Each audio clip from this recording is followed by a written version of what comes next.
Saturday Social is powered by EA Sports FIFA 23 with PlayStation. As you can see, Joe, that Saturday Social whiteboard is out in all of its glory because we've tasked the guests, not an easy one this week, to pick one player that every single Premier League club needs to sign in January. So they're both going to bring one name to the table for each club. There's a lot of disagreement here, by the way, so it's up to us to decide who makes the board. Before we start, though, can I just say both guests are very well placed to do this because you both come back from Qatar, both watched a lot of games, but Theo, you watched, I'm going to say more games than most, but you actually watched more games than anyone because you broke a world record by going to every single game at the World Cup, didn't you? How was that? Firstly, congratulations. Thank you very much. I'm still mentally and physically shattered. But I've watched enough football now to judge the players that need to come to the Premier League from the World Cup. So I'm looking forward to this section. Great answer. Perfect. Let's start with Arsenal, shall we? Alphabetical order, and I think there's an obvious name for both of you. Both selected the same player. Have we selected? Yes. Have we selected Great minds the same? think alike. Okay, here we go. Mudryk. We both. Why Mudryk then? Because all Arsenal fans say that he's basically signed and they're going to get him anyway. But we have to say, if they're going to go for the Premier League, they need added depth at the wing. And he's someone who's going to be fighting for his spot. He has real qualities, pace, flair. We've seen that in the Champions League, even against teams like Real Madrid this season. He deserves a Premier League move. They do want a lot of money for him, though. They do. That could be a big sticking point for Arsenal because I think, especially with how Mikel Arteta has been. Slide it to the board? Yeah, Add him out. Is there? Yeah, first bid of £45 million was rejected, but it was interesting hearing the quotes, them saying they expect another bid to come in. So I think he's a player. I think they'll find a medium. There were some rumours about Chelsea as well, and it's interesting to see what happens. But top player, 21 years of age. Yeah, he's looked awesome in the Champions League this season, hasn't he? Should we go to the next one then? Aston Villa. And have we got our first disagreement here? Arnaut Danjuma. Ooh. I've gone with Anderson. Oh, okay. From Palace is Anderson. Yeah. Wow. Okay. Danjuma, we know from Bournemouth. What did you make of his time at Bournemouth?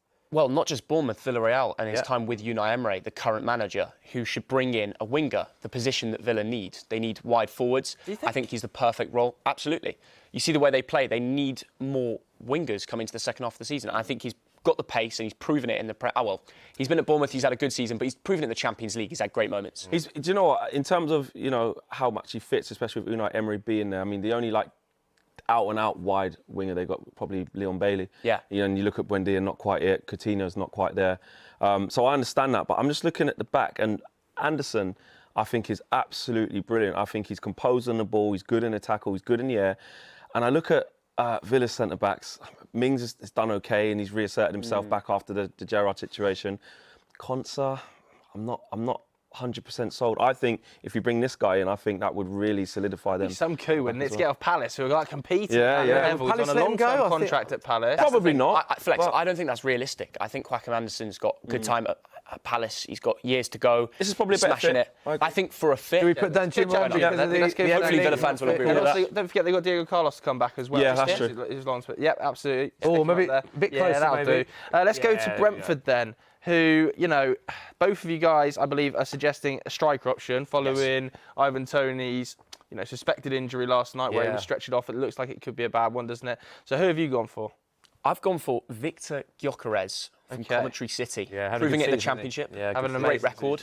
Whenever you seem to turn on the telly and watch the Championship highlights, he's bagging a goal. He's got top scorer. I think he's got 12 in the Championship already this season. His record's really good. I think he's got 33 in about 90 games.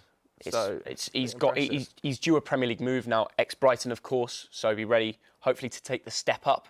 And I think Brentford should come knocking, and with Ivan Toney with maybe a long-term injury, it might be the perfect Brentford have had massive success shopping in the Championship in the past, haven't they? Taking players from other teams in the Championship and improving them under Thomas Frank. Who have you gone for? I'm going to say, no disrespect, but I'm going to say Brentford are better than that now. I'm going to raise you with this guy, Danny Ings. Danny Ings, yeah. Danny Is Ings. that better? Danny Ings is a proven Premier League goal scorer. I know there's been issues with fitness, but at the moment he's fit. He's just out of favour because Ollie Watkins is doing a good job. And I think with backup to Ivan Toney, the drop-off in quality, I don't think will be that much different if you add this guy. You give this guy chances, you put him on the last line of defence, he's a willing runner, good hold-up play, can finish with both feet. And like I said, Premier League proven. Danny Ings is the man for me. 5 goals he's got in the Premier League this season, 7 last season. He's Premier League proven, he's done it. But if we're talking about ceiling, I think Gyökeres has a big future, not just for club, for Sweden. And I fully believe that he could... He is I think 24 though. 24. He's not like he's 18 or 20. But that would be more of a risk if he was moving to a Prem club at that age. I think 24 is the perfect balance. He's proven it in the Championship. Ivan Toney did the step up established great. Premier League player. Brentford looking no to one's be an backing down, established Joe, Premier this one. League team. I think Flex has made the better argument here. I'm not going to lie. Wow. Just based on argument. Go on, Danny. Danny Ings is in. Say that He Flex deserves that. He has had a bad time at Liverpool. Found himself dropping him on the table. Villa, done all right. Let's go to Brighton. Next up, Brighton. Yes. I've gone with this man from the World Cup. Unahi. Unahi, yeah. He was sensational alongside Amrabat in midfield. Yeah. I was on the journey with the Moroccans from the first game right through to the semi-finals, and what a joy it was to be with them. But from a footballing perspective and looking at how good some of their players actually are, this guy shone right through. And I'm looking at Brighton, the type of players that they attract, the type of players, the profile of players that they have that can come in, technical, good on the ball. Also the way they play as well. Forward thinking. I think he suits the style, but also he plays well enough there to get a platform to then go on to no disrespect to Brighton, but sold for a big fee, really well-run club, and do what Fofana's done, do what Bissouma's done, do what Cucurella has done, Ben White, the list goes on. I think he's at Angers as well, isn't he? Bottom of the league, so not saying that he would want to move, but obviously if a club like Brighton come calling, potentially you could see it happen. But you disagree firmly, Theo. Flex, my player would have shone at the World Cup, but he wasn't there. He's Italian. Davide Fratesi. Sassuolo, he's my secret So weapon. he's part of the squad that wasn't good enough to get there. He would have. I think he would have been there. I think Sassuolo, 4 goals a season, creative attacking midfielder. Remember the name. He's going to be in the Premier League. This guy's done it against France. He's done it against Portugal. Do you know what? He's I done it think against based on Spain, Flex's reply there, I have to give Flex It's a good reply that. I've got Unahi on another club. So if you put him on the table, I think he's got an option for another club. So if you put him up, I can't put him up. And Brighton are doing really well. Okay, let's put him up for Brighton. I mean, he's linked to Napoli at the moment, so it's a big call for him to go. Sometimes you can't overgas these guys, but all of a sudden he should go Man City. Come on. Yeah, okay, so we've got Unahi up next. Let's go to Bournemouth. Let's do it. Who have we got? We've got Lilian Ndiaye. Iliman Ndiaye for me. Yeah. I think the most creative player in the EFL right now, smashing it for Sheffield United, who are looking very likely to get promoted back to the Premier League. And I think he's playing a big role in part of that. And even for Senegal, we saw against England, he was probably their best player, creative on the wing. And it shows you put him into a new system, into a big game, a World Cup knockout stage, and he's still performing. I know they lost 3-0, but he shone for me for the tournament. Who have you got? I've gone for Manchester United's Anthony Elanga. Anthony. I know. I love Anthony Elanga, which is why I want him to get a loan move and get some football under his belt, start getting consistent 90 minutes. Bournemouth obviously fighting at the opposite side of the table, but I just feel like it's a confidence thing with him. And Manchester United opportunities have become scarce. But we probably, hopefully, should get another forward in January. Do you know what the difference is here? Go for it. You've got Elanga with 2 United fans sitting on the table, hoping that he's going to revive his career. I don't think his future is at United. No, that's why I think he should be at Bournemouth. Yeah, but with Iliman Ndiaye, he's proven it already with statistics in the Championship, ready for the Premier League. He's ready to start in the Premier League. I don't think Elanga is ready. Can Bournemouth get a player at Sheffield United who are pushing so hard for promotion, and taking on such a key player mid-season? Yeah, it's because he's been outstanding that if someone offers the cash in January and he's ready to make that step up for the second half of the season, I think I can see it happening. But didn't I get marked down because this wasn't achievable with Anderson because of the rivals? If you think about it, he's on the loan list. And you're thinking Sheffield United wouldn't lose a player of that calibre. They're pushing for promotion. But he's if on it's possible, the loan list. This is a better move. You ask any Bournemouth fan who they'd rather want out of Elanga and Joe, what you reckon? I just don't think United can lose another forward after losing One is not Ronaldo. We're playing. so thin on the line. I think we need the bodies. We've given you the last 2. I think let's go and die. Let's go and die. Okay. Let's We'll start the next 5 will go on the next line underneath Theo and Flex. Chelsea. Theo, you've gone Enzo Fernandez. Flex, you've gone Tammy Abraham. So 2 players that wouldn't be cheap, you'd suspect, particularly Enzo. Can you see this one happening? Absolutely. Same answer I had 2 weeks ago, and now it looks like they're about to sign him. A lot Heavily of money. linked with him. Heavily linked. And I even saw him earlier on the season at Benfica when they'd gone on a bit of a Champions League run, ended above PSG in the group stage to get an easier knockout match. And I think it's if they're ready to supply the cash, it's time for him to make the move to Chelsea. It would sort out their midfield problem. 120 mil for him? What do you think they'll need to pay? Yeah, I was going to say that. Would you pay that? 120 mil euros. Whenever you're negotiating with the top Portuguese clubs, they know their players' worth. They know how to make the most out of it. If you want to get him in January, that's the sort of price you're going to have to pay. He's a World Cup winner. He's creative. Young player of the tournament as well. Young player of the tournament, and I called that on Sky Sports as well. I said he'd be player of the tournament, and people laughed at me saying he's not even been in the team. He broke onto the scene and smashed it, and I think he's a big reason. Everyone's going to look at Messi with the Argentine, but he was an absolute dark horse of that team. So let's even flex, because Tammy Abraham's an interesting one. I've gone with Tammy Abraham. Chelsea. I actually agree, because when I was thinking of what Chelsea need, I was thinking, you know, they're going to need a revamp in midfield, etc., etc. I was looking at Declan Rice. I was thinking, But if you're talking about in January, what they need in that squad now, they do not have a goal scorer. They don't. Aubameyang has not worked out. Kai Havertz is his best season, like 8 or 9 goals, something like that. Timo Werner is gone. I'm looking at the forward line, and I don't think it's good enough. Although Enzo Fernandez is going to be fantastic, and I know that they obviously sold him, and their track record of bringing the strikers back, if you look at what happened with Lukaku, wasn't great. I think he's gone off. Worked under Jose Mourinho and has put himself back in a window where he's actually proven he can play at that level, and I think he could be exactly what Chelsea. They've got the buyback clause option as well, but I think the fact that he's so heavily linked, and I think that's pretty much done as well. We've got to move on to the next one. Let's go to Palace next then, and you've got another Manchester United loanee, I presume, in Aaron Wan-Bissaka. Well, this is a weird one, because with how he's played the last couple of games, I kind of want to change my mind. I've gone with Aaron Wan-Bissaka back there. You want to keep him? Because the way it's worked out now is, if we can't afford to let this guy go if we don't get another right back. And in the last couple of games, as a Manchester United fan, you're thinking, I tell you what, I'll keep him to the end of the window now. But long term, I think Ten Hag has probably looked at Aaron Wan-Bissaka's style and said it's probably not for me. I think he's obviously proven that he can fill in and he's a competent defender. Yeah. But beyond that, I'm not sure he's got a long-term future at Manchester United. So I think that, I know he's been linked a lot with the likes of Palace and West Ham and some others. But I think if he was to go back to Palace, I think that could be a good move for him. And you've gone with another right back. I've gone with Molina, and it's simple. He was really they good, need to work on getting full-backs in, centre-backs. I think he can play on either flank. He's a grafter, Argentina. There's not much else you need to say. I'm happy to go with either of the players. I just think Wan-Bissaka would stay at Manchester United now after his 2 recent... I think, actually, now that Ten Hag's seen him in the last couple of games, he'll probly start again today. Get Molina up then. Get Molina? Yeah. Let's get I think It's a punchy signing, though, from Atletico, isn't it? It's a punchy big signing that. Everton next. Yeah. Moussa Dembele, have you gone with? Yeah, he's got a really good record at Lyon. His contract's about to be up, and I think Everton need a striker, so I've got a fair argument there. I agree that Everton need a striker. I've gone with Diaz from Blackburn. I think he's been absolutely killing it. It's funny, I watched him for Bolton when he was called Ben Brereton. Do you know what? Added the Diaz in, and now he's absolutely Look at his goal record when he was called Ben Brereton. Changed his name to Ben Brereton, and he's a goal machine. Unbelievable difference, 100%. Isn't it? He's been really, really good. And I think, you know, he's good in the air, powerful, good finisher. I do like the. They have actually been linked with. I don't want to. Who Everton have? They have actually been linked with Ben Brereton Diaz in the past, so that's one you could. And he's also out of contract in the summer. So should we put? Should we? I reckon we go Brereton. Let's just go with yours. Yeah. I think that'd be a good fit, because Dominic Calvert-Lewin's been struggling. Mope's not it as well. Yeah. Okay, Fulham. I've gone Cedric. Yeah. Added depth at right back, exactly what they need. Available. And yeah, it's just an easy. Barber's not worked there, as they've been playing Decordova-Reid there at times. They certainly need a right, and also third choice really now. Arsenal, isn't he, behind Tomiyasu and Ben White? So yeah, this is not even a first choice. I think you still go with Kenny Tete, a right back, especially after his recent just performance. 2 sub-appearances he's had for Arsenal this season. Yeah, exactly. So to have that for extra depth, it'd be perfect. Easy move. I've gone for En-Nesyri. Because I tell you what, Mitrovic is obviously the talisman at Fulham. If something happens to him, they're in big trouble.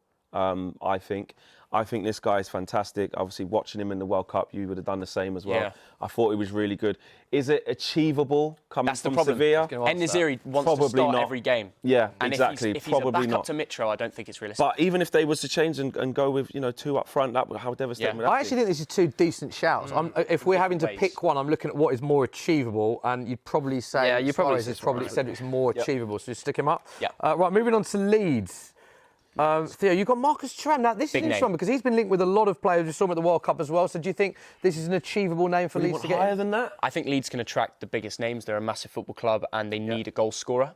And I think Thuram, at the end of the season, again, contract expires with Gladbach.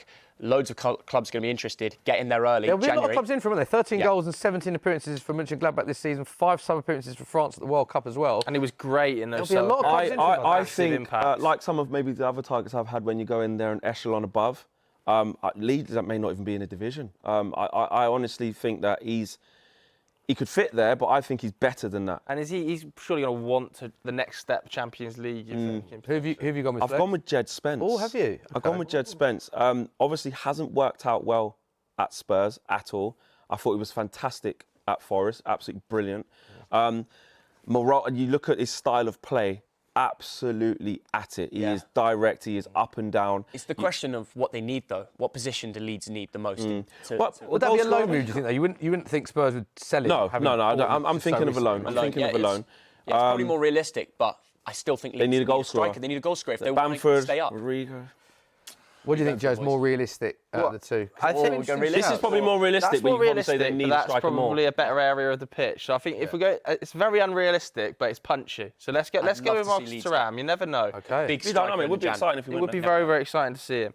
Let's go to Leicester then, where I think this is your Unahi shout. It is. Unfortunately, because we've got him on the board already, we can't pick him. But it was my idea. If Tielemans goes, you've got a great, exciting 23-year-old player for Angers right now. I think he'd love to come to the Premier League, but unfortunately, you're basing it off if Tielemans wasn't there now as well. Yeah, but that is a good shout. I mean, the question would probably be is, who do you think he would do better at?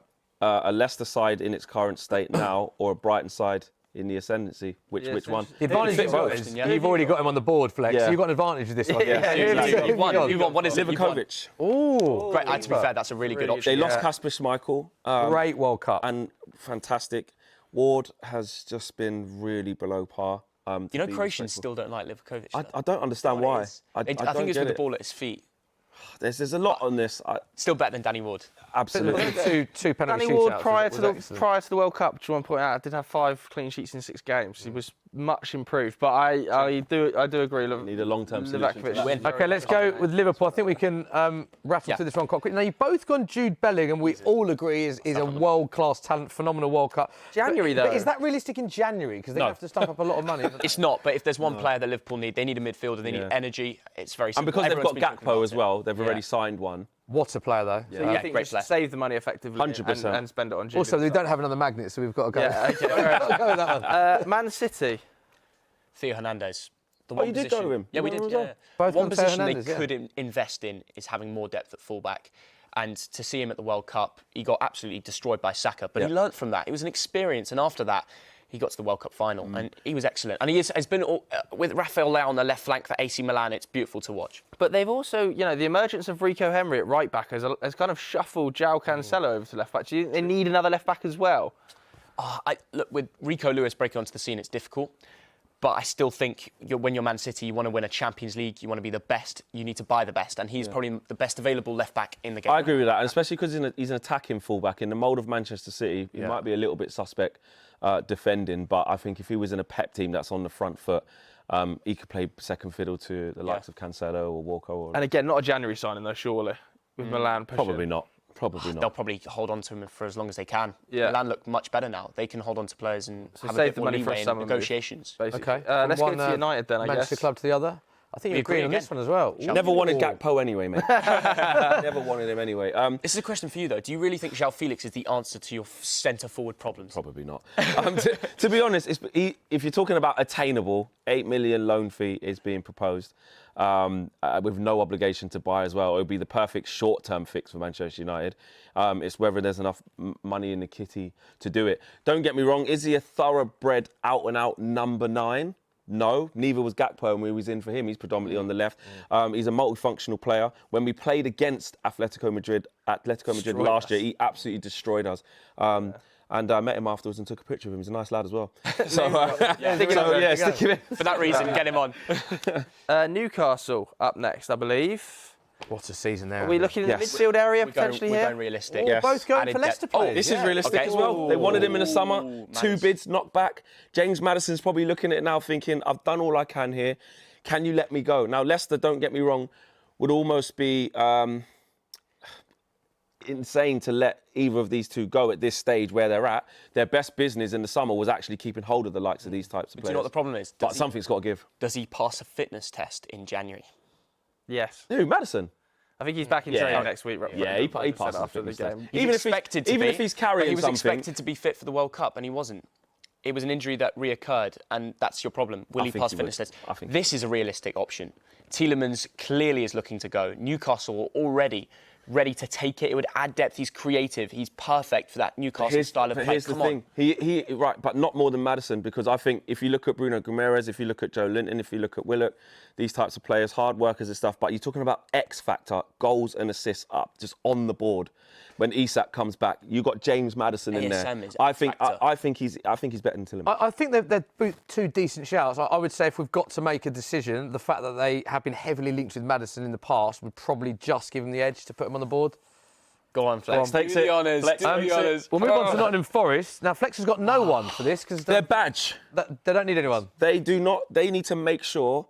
In my opinion, sorry Forest fans if you're watching, and please enlighten us, get in contact on social media and let us know on Saturday Social if we're completely wrong. I think you guys need to buy absolutely nobody. Do not loan anyone in, do not bring any more players in. I actually think this is the biggest problem with Forest. We were speaking... too many players. Too many players, and I still think they're actually still trying to work out what system best fits them. I can't think of a player... that can just come in and sort that out. No, there isn't one single player. I almost want to put your option on the board. I don't know if we could do that, but I've gone with another. We probably will. Gone for a Bossy. I've gone for a Bossy, 23 years old, and he shined for Cameroon in that Brazil game when they won 1-0. Absolute beast at the back. It's one of those signings when you go to all the World Cup games, you're going to spot some talents. He was one of them. Would you rather go for that? I agree. All right, I agree with that. Let's get it out. That's a great idea. Don't sign anyone. Forest should work on what they've got. Through the next few. We'll fly through. Okay. Southampton. We do not have... Oh, Flex has gone with a... Is that Sean Dyche? That is Sean Dyche. Wow. That is who they should have got in. Wait, what? Yes, Sean Dyche. So you're saying centre get off. rid of Nathan Jones and bring in Sean Dyche. But Nathan Jones has only just been appointed. Sean Dyche. No, ridiculous. I think you put Livakovic up even though we've had him on twice. Wow. Okay. We can't be having Can't have Sean Dyche. Not another manager. These guys are potentially going to go down. If they don't get Sean Dyche in, they're going to go down. What I would say is I'm adding Livakovic. I'm not having it, guys. The thing of it was one player you need to sign. So the fact that wasn't a player, I think, gives you the edge there. Spurs. I think I've won this already. This is a good shout for you. Ian Smithy, we were talking about this off camera, and you're a massive Spurs fan. You know how important this would be. He's played with Conte already. It is Denzel Dumfries. What I like about this is I think it's fairly attainable because of the calibre of play. I think it would probably be about 40 million they'd probably have to part with. I think the way that Tottenham play, he is so suited to the Conte system, and he knows Conte before, and Spurs are with him. So I think that's a very good shout. But I went for Kudus. I think in midfield they have no creativity. Spurs. If you look at Højbjerg, if you look at Bentancur, if you look at Skip, players like attacking creative attacking, and I looked at Kudus during the World Cup, and he was absolutely brilliant, and he's been brilliant for Ajax as well. Destroyed Liverpool at Anfield when they played him as well. Do you see him as more a creative or a goal scorer though? I could say both. I think in a Spurs team that plays on a counter attack, and you got Son up there, you got Kane up there. You add him in. Drop Kane back. I think that's not like him. Given that Spurs need a but with what you just said, I actually think they need in both positions. But I think that's a great shout from Theo. So let's stick it on. Two left. West Ham. Get through. You've gone for Sasha Lukic. Sasha Lukic, someone they're already linked with, adds depth in the midfield, can fight Souček for his spot. I think he's a really good player. He's young, he's got a high ceiling, and I think he'd be a good option for West Ham in January. I've gone with another midfielder as well, Amrabat. Ooh, I thought he was absolutely brilliant in the World Cup. Yeah. Dogged, really good set of lungs on him. Like you said, Souček passed it for me. And this guy can come in next to Declan Rice, and that would be a nice pivot. A little bit to get. I quite like that shout. Yeah, I like Amrabat. Heavily like Amrabat. I agree. It's a good shout. Final club, Wolverhampton Wanderers. Yep. Flex, you've gone with Rob Holding. I've gone with Rob Holding. Wow. I think they need defenders. They lost Willy Bolly. Obviously, Cody's gone. Cody's on loan. Willy Bolly's at Forest. And that he'll probably stay there at Everton as well. I think he quite likes it there. So we've gone for the same position here. Yes, definitely the same position. And I think Rob Holding is one who actually he's a fairly competent player. I don't think he's as bad as some people make out. And I think with regular football, at the level of Wolves as well, I think he could do quite well for them. Only 4 Premier League sub appearances for Arsenal. So definitely attainable. The new manager's come in and he's already identified this as the signing that he wants. He's 28 years old, plays at Osasuna. David Garcia, and I think he's proven it now in La Liga. I think he's a slight better option than Rob Holding. And I love the Bolton boy, he's a great player, but he's got experience and he's playing every week. Need a decision on this one? Can we go with it? David Garcia. It's not backing down this one. So there we go. There is confirmation of one player that every club needs to sign. Livakovic on there twice. Bad, is it? That's how good his World Cup was. Popular boy. Fixed everyone's problems. Let us know what you think. We fixed it all. Thogden Flex has fixed every Premier League club's problems.